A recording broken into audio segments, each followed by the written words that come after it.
Ang Biblia tinatawag na scriptures. Kasulatan. Ang kahulugan kasi nung kasulatan, scriptures, kasulatan yun. Talaga ang tawag sa Biblia, Holy Scriptures. Nandoon ang lahat ng impormasyon, lahat ng pangyayari na naganap sa una, nagaganap sa kasalukuyan at magaganap sa hinaharap. Kaya ang tawag dyan, scriptures. Scriptures, nung kalooban ng Diyos, yung lahat ng mangyayaring gusto ng Diyos mangyari, magaganap yun. Kung meron mang nangyayaring hindi gusto ng Diyos, pinapayagan ng Diyos yun para ang tao matuto ng katwiran. Halimbawa, wala sa script yung mangangalon niya ka, no? Wala sa script yun. Ayaw ng Diyos mangalon niya ka. Nangalon niya ka. Kaya pinahintulutan ng Diyos yun para makita mo na yung palang mga nangangalon niya, hindi maganda. Meron palang sasapiting masama yun. Halimbawa, doon sa Kawikaan, ganito ang nakasulat sa script. Siyang nagkakamit ng pangangalon niya sa isang babae ay walang bait. Ang gumagawa niyaon ay nagpapahamak sa kanyang sariling kaluluwa. Ano mangyayari? Mga sugat at kasiraang puri ang tatamuhin niya at ang kanyang kapintasan ay hindi mapapawi. Ayo, nagkakaroon ka ng kapintasan na hindi mapapawi pagkakalonyero ka at ang kasiraang puri ang tatamuhin mo sa harap ng Diyos, sa harap ng kapwa.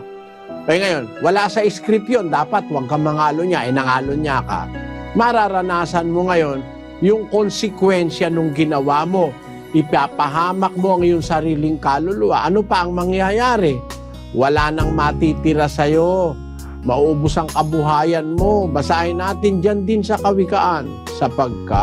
Sapagkat dahil sa isang masamang babae ay walang naiiwan sa lalaki, kundi isang putol na tinapay. At hinuhuli ng mangangalon niya ang mahalagang buhay. Ayon.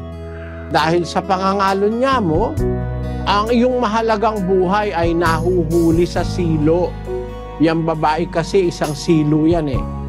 Dahil sa masamang babae na nang-aagaw ng asawa ng may asawa, walang naiiwan sa lalaki kundi isang putol na tinapay. Ibig sabihin, maghihirap ka sa buhay mo. Mawawalan ka ng mga pag-aari, maaaring makuha ng mga kalunya mo. Tapos, ang isa pa, yung katawan mo mismo, magkakaroon ka ng sakit. Basahin natin yung Kawikaan pa rin, na bandang huli, ikaw matutunaw yung laman sa 5 Gs. Baka ang mga di kilalang babae ay mapuno ng iyong kalakasan at ang iyong mga pinagpagalan ay mapasabahay ng kaapid at ikaw ay manangis sa iyong huling wakas pagka ang iyong laman at ang iyong katawan ay natunaw. Ayon, yung mga babaero pala, ang isang consequence, matutunaw yung laman mo. Yun na nga yung syphilis. Nagkaroon ka ng syphilis, makikita mo yung pagkamalala na natutunaw yung laman mo, yung pag-aari mo natutunaw. Minsan yung ilong mo, yung tenga mo natutunaw sa syphilis. Yan ay nangyayari sa mga babaero at saka sa mga mangalon niya. Wala yan sa script. Bakit pumapayag ang Diyos magawa mo yan? Para matutunan mo the hard way, yung lessons na dapat kang sumunod sa Diyos. Ang dapat lang talaga masunod yung script eh. Pag sinabi ng Diyos, igalang mo ang iyong ama't ina. O dapat ang script sa anak, gagalang ka sa magulang, huwag kang lapastangan, huwag kang dabog ng dabog. Ang script, iibigin mo ang iyong asawa, gaya ng iyong sarili, sabi ng Diyos. Yun ang script. Huwag kang papatay, huwag kang mangangalon niya, huwag kang magnanaka, huwag kang sasaksi ng di katotohanan. Yun ang script. Pag gumawa ka nung labag sa script, ikaw ang magdudusa. Sabi nga sa mga tambay, magdusa ka. Bakit? Kasi hindi ka sumunod sa gusto nung may script eh. Ganon din yon, kapatid.